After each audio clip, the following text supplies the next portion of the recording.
Alright, this is part one of a few parts, I guess. This is the story of the White Being, copyright 2015 DSRD video that I just put out a few days ago or yesterday. Anyway, I see I have a few comments here, not many, and that's good. Let's see. First guy, the Machinist Bill, yeah, he says good stuff. I like him, yeah.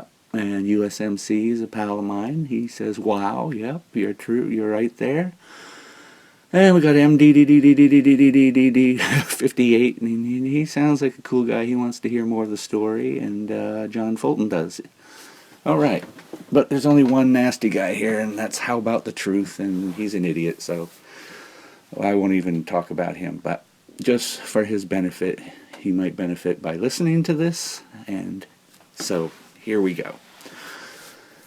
Why did I put a camera out there? Well, I've been doing this for many, many years, and I always known that there's this fort type ancient site at the top of this mountain. And so, why is that important? Well, it's because I call that Bobby's Mountain, and that's where many things go happening up on that mountain. And there's a graveyard type thing to the left of that, what you're seeing. The camera is actually pointing north. Excuse me, it's 5 in the morning. The camera is actually pointing north, right at the apex of this structure. And the point is that this is somewhere the light beings come down from the sky, and they come here somewhere on this mountain. I'm not exactly sure where, but there's this field where they seem to land sometimes, and there's these circles. But up here I thought, well, this is like a power structure or something like that, and I've seen the White Being up here, and actually where I was pointing the camera, there's like 100-foot swath that he happens to materialize at, and you can see his footprints as he walks by. And so I thought, well, I'm going to put a camera up there and see what's happening up there, if anything. So in 2014, I put up a camera in the spring, and I was supposed to go pick it up at the end of the year, or at least by the end of the summer, but I just got lazy and I didn't want to go out in the mountains and go do that because, well, actually I was doing other stuff. But anyway, so I didn't go up there, and I just left the camera out there, and I left it out there all winter. And I figured the camera would be destroyed by then anyway, you know, by the weather. And so, didn't really think about going up there again. So I went up there, finally, the next year, and I went up there in the summer, I guess, or the end of the summer. And so it was out there for like a year and a quarter. And it had like 171 pictures on it. And believe it or not, the camera, when I got there, was working still, and it was taking a video of me when I picked up the camera. Now that's really weird because the camera batteries lasted a year and a quarter, and the whole card that I put in there was an 8 megabyte memory card, and that was full to the brim except for the last video that was me coming up to it. There was only maybe a few seconds left on the card. So that was very weird. I mean, if you follow me, this stuff is weird. Everything is weird in this whole place. What was interesting about this was that they didn't destroy my camera. And what they've been doing lower down on the hill there in the valley parts is that they don't let me have my cameras. They don't let them work, and or they destroy them, as you've seen in my videos, if you have seen those in videos. So, anyway, my whole point of putting this camera here wasn't to catch the White Being. Well, it was to see if he was going to come into this little apex area of this ancient site wall type thing. So I just put a camera there right at the apex, thinking, well, maybe I'll catch the light beings or something from the sky. They'll come down here or something, maybe something like that. And so I tried it, and I came back a year and a half later, a year and a quarter, whatever, and picked up my thing, and I went home, and the batteries were still working, and then all of a sudden they died out. As soon as I took the card out, about 2 seconds later, the batteries just died. Boom, they were dead flat, and They weren't pussing or anything like that, which I expected them to be. But anyway, that's actually the story of this. You see, now that now that I know that the white being does show up there and he can be filmed, which I didn't know. Really, I mean, well, I filmed him. I filmed him out in a field and all that, but I didn't really know that I could catch him on a trail cam. I thought they would be too smart because they've been dismantling and and ruining my cameras down at the bottom. But I think those are different beings. That's what I'm thinking, and I'm figuring all this out. That I'm thinking that this white being is the big guy, and the little guys, whoever they are, or what they ever look like, are down in the valleys. They might even take care of this white being for all I know. But and anyway, so that's like way in the future and thinking and stuff. I don't like to tell too much, but anyway, that was my whole point. I wasn't even thinking about doing that. If I want to catch the white being, I know he walks in front of this place now, and because I've seen his footprints for years and years and years, just like 100-foot area, he appears, and I have a feeling that he can't help but appear there. That whatever this fort type thing, I keep saying it's a fort, but this apex structure thing that's pointing north, and it's exactly at 1,000 feet, believe it or not, exactly at 1,000 feet, and it points north. Anyway, all I have to do is put a camera then in the wall on the other side of it, and I'll catch the guy. I will also put a camera in the wall facing this way, backwards, so I can see what was happening back behind the other camera, because there might have been things happening back there for all I know. Because somebody was tripping the camera for the year, and there was 171 pictures on it, like I said. And the funny thing about it, like I said, is that I came out there a year and a quarter later, and it did one last video before the card was empty, and it was me walking up to the camera. Coincidence, right? Yeah. That's what this is all about, coincidence.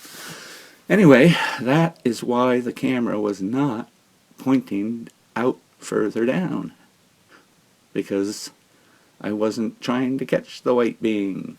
But now I know I can catch him. I am going to get a full frontal of him and a side picture and whatever I need to get, and I can actually go out there now, and I bet if I stayed out there I could probably see him walk by. So that should be interesting. I don't know if you look at the picture and you see the thing going by. What is weird is that it didn't trip the camera where it should have, which would be on the left side of the video as it was walking. You would have seen more of it. So that means to me that this guy just appears at this area. Like I said, it seems like he just jumps out of a dimension and hits the ground, and he walks around there, and then he disappears again. And it's right there. I have proof of that. I have showed that many times in videos. I have people with me that have experienced that and seen that. Oh, I need some tea and some toast or something. I'm losing it here. Oh, I got water. Anyway, my videos didn't catch any light beings, light guys from the sky. So that's interesting. So they don't come there. And or they were on the other side of the camera, on the back side of the camera. That's why I'm going to have a camera facing forward and a camera facing backwards. That's all I can say. That's what it was all about. I wasn't even thinking of catching the white beam. Otherwise, I would have put the camera higher, and or I would have put it, somewhere else, so I could have seen it. But the fact is, what is so cool is that I can catch this guy now, and I've been chasing this guy for I don't know, about 8 years now or something. And I've seen him many times, but I've never. Well, I did that one out in the field. I wish I could have shown what was happening in that video better, because that thing came out from the side from the woods and ran out into the field, but it was darting around, and it was as big as a horse, and it was darting around back and forth. I mean, he can run as fast as he can run forward, he can run backwards as fast as he can go forward. So he was like going backwards and forward, and it's really fast in this field and just jumping around, and I guess he was grabbing animals or something, you know. And because I couldn't see him that far away, and I was trying to videotape it. But anyway, I've seen him. His legs are backwards, like a goat leg, because I saw him go across this field, and then I also saw him go in back of my car one day, and he was on all fours, and he was maybe like 2 feet off the ground on his stomach, and his front legs or arms or whatever were way out in front of him, and his rear legs were way out behind him, and he was like crawling almost, like stretched out and going across the road behind me. My mind, when you see things like this, your mind really freaks on you, and sometimes it makes it, you try to make it into something different. My mind said that it was a Dalmatian at first. I was like, I mean, it was white, so I guess it has to be a Dalmatian. It was skinny and slim and long, and it was just really weird. And see, there could be other beings that I'm out there, for all I know. There could be, or they could be all different shapes and sizes. Who knows, you know? I used to think that these white beings, because of the shape of them, if they could go along on the ground like that, they could probably go into tunnels and just slither in, kind of thing, and propel themselves in and propel themselves backwards, because they can go front and backwards just as well. So further down on the hill, there's these tunnels that I've shown you, and these holes and stuff, and I keep thinking that they're in these holes, and that's how they get in there. And there's this waterway that I think they go up underneath the bank, and that's how they get up into the tunnels. But there might be other doorways which I haven't figured out yet. But I think I know there's a dimensional thing going on here. I mean, this is Freak City, this place, and there are beings out there. There are things going on. You've seen all my videos. There are things I haven't told you and haven't even talked about or even shown you or anything, because a lot of it, sometimes I don't have proof, and it's hearsay. So, you know, I don't like to just sit here and talk about things that I can't show you, because then I get the idiots out there that, you know, take every word that I say and tear it apart. But anyway. So, last year, I think it was last year. Well, okay. Last year I buried a Tupperware, Rubbermaid Tupperware, whatever, plastic container with a tight-fitting plastic lid. I buried it in the ground at this one spot where I've been having things go on, and sure enough, and I put a bone there that I won't tell you exactly, but it was like a fossilized, humongous bone, and it looked like a leg bone, and I don't know if I actually showed it, but I might have talked about it, but I didn't really want to get into it with people, because that's something that I don't know yet, if those are where those bones came from. But it had to do with something I talked about years and years and years and years and years ago at this place that I found, where all these rib cages were facing upwards, and the bones were, the rib bones were all facing upwards. And I was walking in this swampy area, and these things were sticking into my leg, and I looked down, and I thought they were just like white branches or something, and to my horror, I found out I was standing in the middle of a rib cage. So I freaked out. I mean, I just was still, because I thought, my first thing was like, oh no, I'm at a mountain lion kill or something. And but then I looked around, and I realized there were all these skeletons, rib cages, all around me in the ferns and in the undergrowth, and they were all, you could see them sticking out, and it was good 300-foot area, 100-foot area. I can't exactly remember, but I backed out of there, and I kind of just snuck out of there and went up the hill, and I got back in the woods in this other place, and I took off, and I never went back there again until finally I went back there one day, and it had been plowed over. They cut down the whole forest, and they plowed the ground and flattened it, burying the bones. So, anyway, one day I went back there and I found some bones that had come up out of the ground. And I took that to this other woods, this being the woods that I'm showing here in the video, and lower down, where I have all this strange stuff happening. And I put the bone there, and I buried the Tupperware, and came back later in the year or whatever, and the Tupperware was gone, and we found the lid, and the lid had a hole in the top of it. And just like my camera did, you know, it was like through the plastic. And I don't know how you can sit there, put your fingers through plastic, or, you know, it's just bizarre what happens there. Anyway, that was that.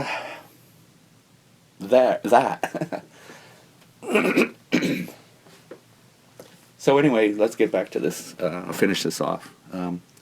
The white being walking by and all that kind of stuff. I'm sorry I didn't get more of them. Like I said, I'm pretty sure I can get anything I need now, because I know that he appears there, and for some reason there's the other guys that dismantle cameras aren't up there. And I've never had a problem with cameras up on the top of this hill. But, you know, I go down about halfway and I put cameras out there and they get all destroyed and all that, played with. So this is really interesting. There's a lot more to this story, and I can't tell you about it, but people around me know what I'm talking about. And I'll fill you in as soon as I can either prove it, what I'm talking about, or something else, you know. We'll see. Anyway, that's the story of the white being walking by. It was supposed to be there to catch the light beings. So, that's interesting. All right. I'll let you guys go. Have fun.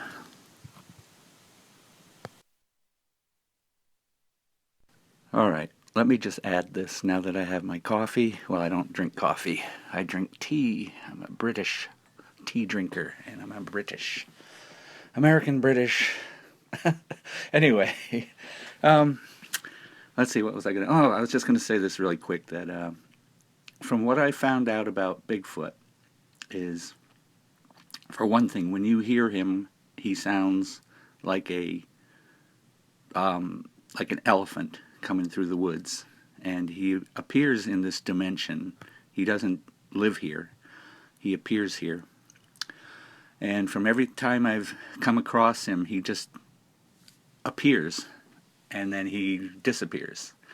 I haven't had the pleasure of seeing him yet, but I've known that he was there, and I'll tell you, and this is in the dark, that when he is there, you know it. I mean, it's like I said, it sounds like an elephant coming through the forest.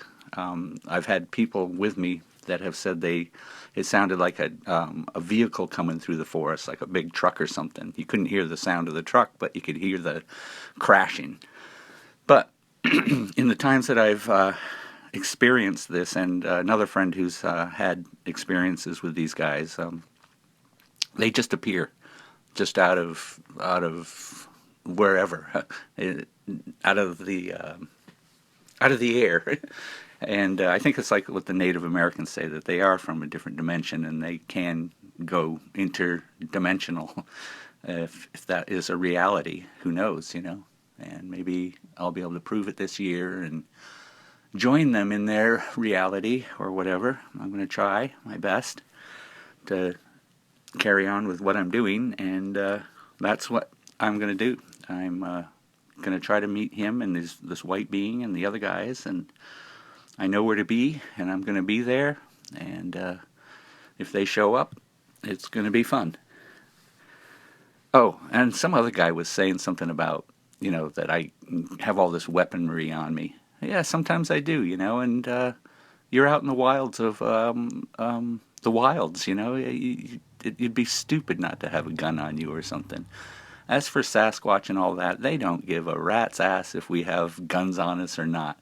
It's the idea behind having the guns. They can probably read your mind and tell if you're the type who are going to shoot them. I mean, I carry guns, but it's for people basically. And if I do get attacked by a bear or something like that, or whatever, it's for that, and it's for survival. Should I get stuck out there or something? Anyway, I don't have to tell people why I have that kind of stuff, but that video I made was more just like fun, because I just had this new belt and I had all these guns stuffed in it and all that. But yeah, I do carry guns, and I'm not worried about it, and nobody else should be worried about it either. I'm probably the best person to have a gun in a whole pack of anybody's, tons of people, because I'm not going to shoot people. I'm not that type of person. Like I said, I only have that for my safety against stupid people if I should meet some rednecks out in the woods or something like that. And I'm carrying $3,000 worth of cameras and all this kind of stuff, and I'm by myself. I carry a gun, and there are other creatures out there, that are not too fun, and anyway, that's the point. That from my point of view, Bigfoot just appears, and he appears in this dimension. How to catch him, I haven't figured that out yet. I know where he is. I know where he'll show up, and I will have to bring people with me for that, because I'm not going to do that by myself, and because I want the proof, and I also need somebody to back me up. So that's what's going to happen this year. I'm going to be up at that place up there, and I'm going to be in all the other places actually, and maybe some new ones, because I just happen to have that ability to know where these people are. Like I said, I can go into a forest and I can tell you if somebody's in there or not, and it's just, I was born with that psychic stuff and all that. So anyway, that's the end of that, and cheerio.